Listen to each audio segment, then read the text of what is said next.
Oi, eu sou o professor Luciano e hoje eu vou falar para você um pouquinho sobre roteiro.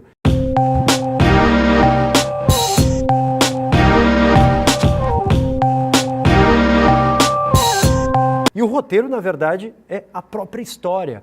É a parte mais importante, no meu entender, de um audiovisual. Seja de um filme ficcional ou até mesmo de um filme publicitário. Por que ele é a parte mais importante? Se você tem um roteiro mais ou menos e uma produção mais ou menos, uma direção mais ou menos, você provavelmente tenha um filme bastante razoável. Agora, se o roteiro for ruim, certamente você vai ter um resultado bastante ruim, independente de uma produção boa ou de uma direção boa. Quando você está escrevendo seu roteiro, você precisa pensar em imagens, você precisa pensar em como aquela cena que você está descrevendo ou aquele trecho de história que você está descrevendo vai poder se configurar por meio de imagens. Isso é um roteiro. Ele tenta prever todas as imagens, todas as cenas, todos os cenários, todos os personagens, as falas, os diálogos, as ações, o acting, que vão compor o filme, que vão compor a peça publicitária.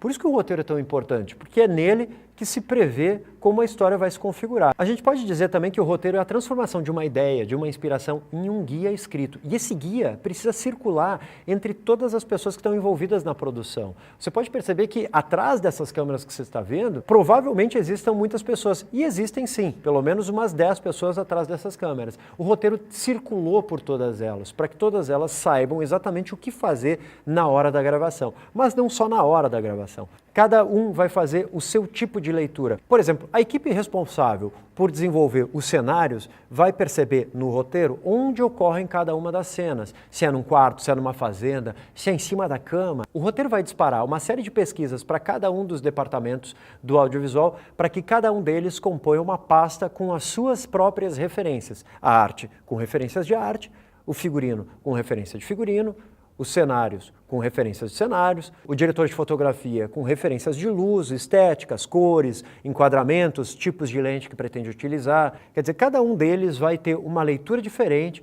para que possa fazer uma composição estética, uma composição narrativa sob a sua ótica, sob a sua especialidade. O roteiro mais simples, mais básico, tem normalmente uma divisão em 3 atos. No primeiro ato nós temos a apresentação da história, no segundo um desenvolvimento e no terceiro uma resolução. Parece simples, mas tem um cara que é bem legal que eu recomendo você ler, chamado Christopher Vogler, no livro A Jornada do Escritor. Ele se inspira na obra do Joseph Campbell, com O Herói de Mil Faces, e nos traz uma estrutura de filmes bastante interessante. Nesse livro a gente tem uma proposição que divide a história em muito mais do que apenas 3 atos.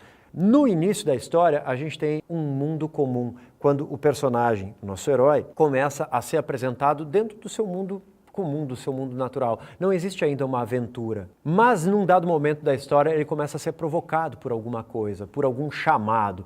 O Christopher Vogler chama isso de chamado à aventura. É um convite. Muitas vezes o herói não aceita esse convite e ele é empurrado para aquela história. Eu gosto de usar o exemplo do náufrago, por exemplo. Ele não queria naufragar numa ilha, mas o roteirista forçou com que o Tom Hanks ficasse naufragado, preso, isolado dentro de uma ilha. A contragosto. Essa estrutura é basicamente a mesma estrutura para muitos dos filmes que a gente vê em Hollywood. E na publicidade a gente também aplica demais essa estrutura. É também bastante importante a gente reconhecer que um roteiro tem uma história. E dentro dessa história a gente tem pelo menos 3 elementos fundamentais. A trama, o enredo e o conflito. A trama é uma malha de pontos que não estão ligados a princípio, que são microconflitos, microcoisas que fazem a história andar. Por exemplo, uma história sem nenhuma dramatização, com tramas fracas, seria: o professor sai de sua casa, pega o ônibus, vai até a universidade e começa a dar aula. Termina a aula, volta para casa e tudo fica normal. É uma história sem trama. Agora, colocando microconflitos, nós temos: o professor sai de sua casa, tropeça e deixa o celular cair. Continua o seu caminho sem perceber. Esse deixa o telefone celular cair, deixa uma pista, uma migalha de que alguma coisa vai acontecer durante essa história. Esse é um ponto da trama. Agora, o enredo significa nós pegarmos esse ponto da trama, que é o celular caindo no chão, e conectarmos ele com outro ponto que vai estar adiante na história. Por exemplo, ao subir no ônibus, ele lembra que precisava ligar para sua namorada ou para sua esposa. E tenta encontrar o telefone. Ora, aqui nós temos um outro ponto de trama. A relação entre esses dois pontos nós chamamos de enredo. Você percebe que ao longo de uma longa-metragem, nós temos tantos pontos que acaba criando uma rede, um enredo, que faz com que a história fique interessante. Então, quanto melhores forem esses microconflitos, melhor vai ser o enredo, mais interessante fica a história. Quando a gente fala em microconflito, a gente precisa entender o que é um conflito. O conflito de uma história é aquela coisa que faz com que o personagem principal tenha dificuldade de chegar ao seu objetivo, dificuldade de chegar ao que ele quer, de encontrar o que ele quer. Por exemplo, no Náufrago, o conflito central é o personagem tentar voltar para a Terra, voltar para a sociedade. Só que tem um grande oceano lá tentando impedir que ele volte. Ou seja, o isolamento do personagem principal e a vontade de voltar para a sociedade é o conflito central daquela história. No exemplo de filme publicitário, a gente também tem o conflito. O conflito na publicidade faz com que a gente consiga remeter ao conceito publicitário de uma forma um pouco mais fácil, de uma forma um pouco mais direta. Pensa sempre nessa estrutura. Algo é tão bom que alguma coisa acontece. Ou algo é tão ruim que alguma coisa acontece. Esse algo é tão, reticências, que alguma coisa acontece, é particularmente importante. Se você preencher essas lacunas, você consegue trazer para o foco o seu conflito de uma forma bem mais específica, bem mais presente. Para você fazer um roteiro, eu recomendo que você considere a seguinte estrutura: storyline, argumento e roteiro literário. Tem o roteiro técnico, mas a gente vai falar dele um pouquinho mais adiante. O storyline é a história contada em poucas linhas, é uma história sucinta, é uma estrutura que ajuda você a medir se você tem realmente uma história ou não. Então, quando você pensar num storyline, você vai pensar numa história contada em um parágrafo. Isso é particularmente importante para que você meça se a sua história é legal ou não. Um storyline tem que ter início, meio e fim. Isso é o que diferencia o storyline de uma sinopse, que não tem final. No storyline é importante que você coloque todos os elementos da sua história, ou o máximo de informação possível, mas que caiba num pequeno espaço de texto, que seriam o incidente inicial, a descrição do seu protagonista, o objetivo desse protagonista, o conflito e o final, para que depois você passe para a segunda fase, que é a composição do argumento. O argumento é um desenvolvimento desse storyline, é a história propriamente dita. Pensa num conto, um conto que conta uma história sem o compromisso com imagens. Esse é o argumento. O argumento a gente não pode se dar o luxo de abdicar das imagens, mas ele nos dá uma liberdade maior do que um roteiro literário. Então, no argumento nós temos a história pura, em que o enredo, a trama, o conflito, os personagens, o diálogo, todos eles operam dentro daquele texto, mas de uma forma textual e não imagética. Quando passarmos para a fase do roteiro, nós temos o desenvolvimento daquele argumento em cenas, com a descrição dos locais onde vão ser gravados. No cabeçalho de cada cena você tem ali se ela vai ser interna ou externa, se vai ser dentro de um estúdio, ou no quarto, ou na sala, se vai ser durante o dia, durante a noite, durante a tarde, ao entardecer. Então você tem ali uma série de descrições que não aparecem no argumento, mas vão aparecer no roteiro literário. Então o roteiro literário, sim, é um roteiro que conta uma história por meio de imagens. Ou seja, prevê tudo que vai ser contado com base em imagens. No roteiro literário, você tem uma formatação, que normalmente a gente consegue por alguns softwares, como o Celtics, que é gratuito. Mas essa formatação, ela é prevista no Master Scenes. É um manual de formatação de roteiro que ajuda a gente reconhecer se um roteiro é um roteiro realmente em qualquer lugar do mundo. E, naturalmente, ele é usado em vários polos cinematográficos e audiovisuais do mundo.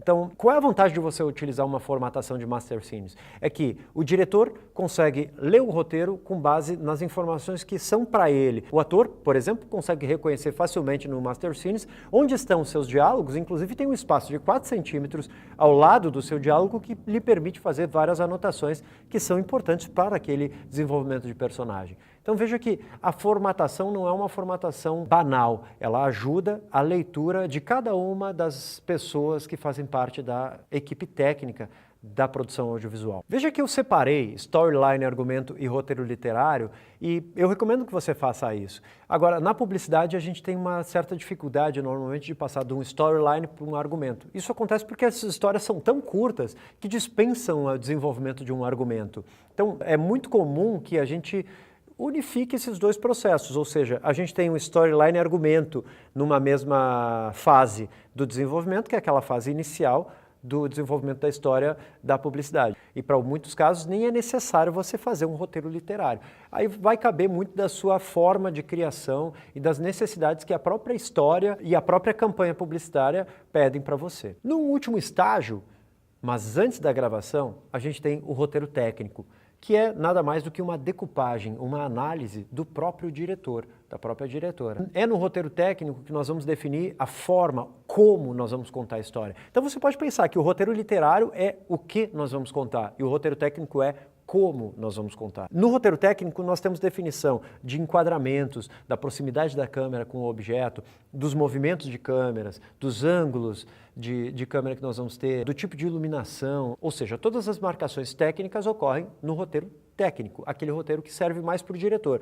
Cuidado, gente, não faz toda essa marcação técnica no seu roteiro literário, não tem porquê. Você contamina aquele roteiro e esconde a sua história. É muito importante que no roteiro literário você tenha uma história muito bem contada, porque lembra do que eu falei, um roteiro ruim gera filmes ruins, um roteiro bom gera histórias boas, filmes bons. Se você tem uma história escondida atrás de enquadramentos, de câmeras, de linguagens técnicas, você não tem uma história, você tem ali um amontoado de questões técnicas. Você está mais preocupado com o como do que com o que. Então, cuidado com essa armadilha. Até porque você tem mais adiante a possibilidade de fazer um storyboard ou até mesmo um shooting board do seu roteiro. Em outras palavras, o storyboard conta a história mais ou menos como uma história em quadrinhos. No storyboard, você consegue prever especificamente o tipo físico dos personagens, cenários, cores, movimentações e, sobretudo, o tipo de quadro que você vai utilizar, o tipo de ângulo que a câmera vai estar mostrando. Ou seja, são formas que fazem a representação da nossa história de uma forma um pouco mais materializada. O storyboard ele é um pouco difícil de fazer porque você precisa de um desenhista, você precisa de alguém que manja de desenho. Eu particularmente gosto de fazer o shooting board, que é o storyboard por meio de fotos, prevendo ali alguns tipos de enquadramentos, enfim. Você não precisa necessariamente prever tudo dentro do storyboard ou do shooting board. Também não é um passo obrigatório, mas ele é bem importante porque entre agências de publicidade, produtoras de audiovisual e os seus clientes, os anunciantes, ele funciona mais ou menos como um contrato. Se está ali, é porque vai ser mostrado. E lembra, roteiros ruins geram filmes ruins. Muito obrigado por terem assistido esse vídeo. Eu sou o professor Luciano e a gente se vê no próximo episódio. Tchau!